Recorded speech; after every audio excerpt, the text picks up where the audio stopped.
O movimento antropofágico foi uma manifestação cultural vanguardista que aconteceu durante a primeira fase do modernismo no Brasil, composta, no total, por 3 períodos. Se iniciou na primeira metade do século XX, através da Semana de Arte Moderna de 1922, que aconteceu em São Paulo. Para entender melhor o conceito do antropofagismo e como afetou o cinema brasileiro, é necessário primeiro explicar o contexto em que surgiu. A partir de observações feitas pelo escritor brasileiro Oswald de Andrade durante suas viagens à Europa e pelo contato com o Manifesto Futurista, do italiano Filippo Tommaso Marinetti, ele se inspirou nas vertentes de combate ao academicismo e às estéticas classicistas europeias que eram vigentes com muita força no meio artístico daquele momento. Essas críticas foram encontradas no Manifesto do Italiano, que Oswald usou para criar o Manifesto Antropofágico.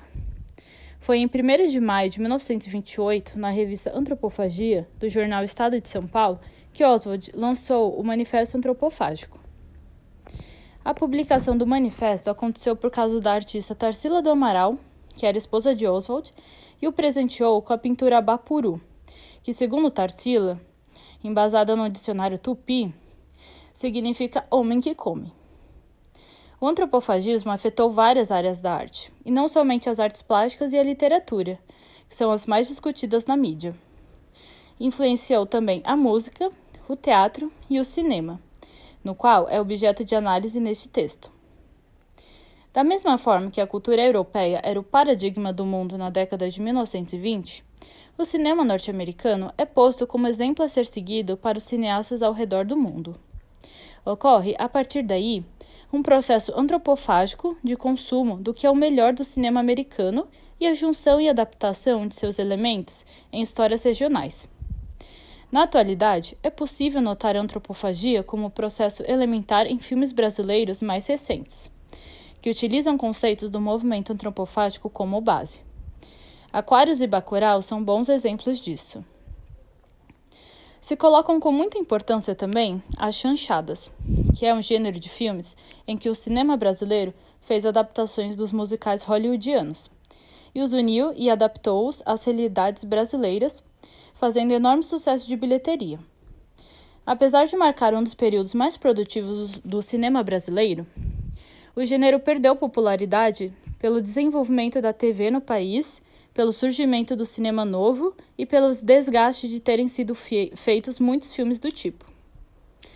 Os destaques para obras cinematográficas de fato antropofágicas ficam com Macunaína, de 1969, de Joaquim Pedro de Andrade, O Anjo Nasceu, 1969, de Júlio Bressani, e O Rei da Vela, 1982, versão cinematográfica da montagem que o Oficina fez da peça de Oswald. A antropofagia se tornou um grande braço essencial do modernismo brasileiro, cuja origem foi muito influenciada nas vanguardas burguesas europeias, mas que com o tempo foi se aproximando mais da realidade brasileira. Em 1955, estreou no Brasil o filme Rio 40 Graus, de Nelson Pereira Santos, que foi considerado por pesquisadores como o fundador do maior movimento cinematográfico do país, chamado de Cinema Novo. Este gênero se propunha a fazer reflexões sobre o povo brasileiro e seu cotidiano. A primeira fase deste movimento foi muito marcada pelo seu objetivo social, muito influenciado pelo neorrealismo italiano do pós-guerra. Contudo, os diferentes contextos de cada fase tornaram o cinema novo muito plural em suas narrativas. Um exemplo disso foi que, em 1971, o diretor Nelson Pereira Santos estreou o longa Como Era Gostoso Meu Francês, que conta a história de um mercenário francês, Hans Staden, que foi aprisionado por indígenas da etnia Tupinambá no século XVI e foi morto para ser devorado pela comunidade através do ritual antropofágico. O longa foi lançado na terceira fase do cinema novo, também conhecido como a fase canibal tropicalista. Nesse contexto, o canibalismo se torna literal no enredo deste filme.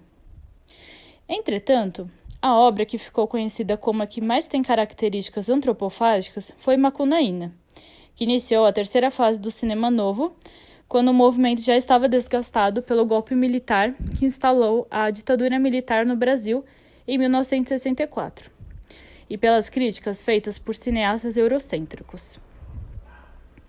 Atualmente, o cinema nacional tem vários filmes que tentam fugir das fórmulas dos longas estadunidenses, como, por exemplo, os premiados filmes Aquários, de 2016, Carandiru, de 2003, Cidade de Deus, de 2002, Tropa de Elite, de 2007, Que Horas Ela Volta, de 2015, Bacurau, de 2019, Marighella, de 2019 e Medida Provisória, de 2020. Apesar dos filmes citados acima possuírem características antropofágicas, abordando críticas sociais, e serem mais artísticos do que comédias brasileiras genéricas, a ideia não se faz mais tão certamente pela lógica antropofágica de devoração, mas sim por um sintoma da globalização no qual empresas, visando o lucro, fazem produções originais brasileiras nos streamings e nos cinemas. As produções podem ter a intenção de retomar o antropofagismo também, mas não é pensado apenas neste aspecto. O que é levado em consideração, primeiramente, vai ser sempre o lucro. Na tentativa de agradar o público brasileiro, diferenciar seus catálogos a de outras marcas de streaming, conseguir novos assinantes e declarar que valorizam a cultura nacional. Isso acontece porque vivemos em uma sociedade capitalista onde o lucro é sempre visado, e a indústria cultural produz conteúdo em massa para a maior quantidade de pessoas possível. Portanto, ela segue os interesses atuais do público. Então, esses valores antropofágicos podem se perder com o tempo, por causa do interesse de consumo das pessoas, que muda ao decorrer dos anos. Quando filmes, séries, animes, doramas, novelas, quadrinhos, livros, videogames e músicas abordam assuntos de defesa dos direitos humanos, isso não ocorre porque a indústria cultural é boazinha e quer espalhar a informação, mas sim porque vende e existe mercado lucrativo. Se a sociedade boicota esses conteúdos, a indústria para de produzir, o que explica o constante cancelamento de séries com protagonismo sáfico, em diferentes plataformas de streaming. Como a sociedade é patriarcal, o relacionamento entre dois homens é melhor aceito do que entre duas mulheres, que é visto como vulgar e ligado ao fetiche masculino, como se fossem objetos sexuais à disposição dos homens.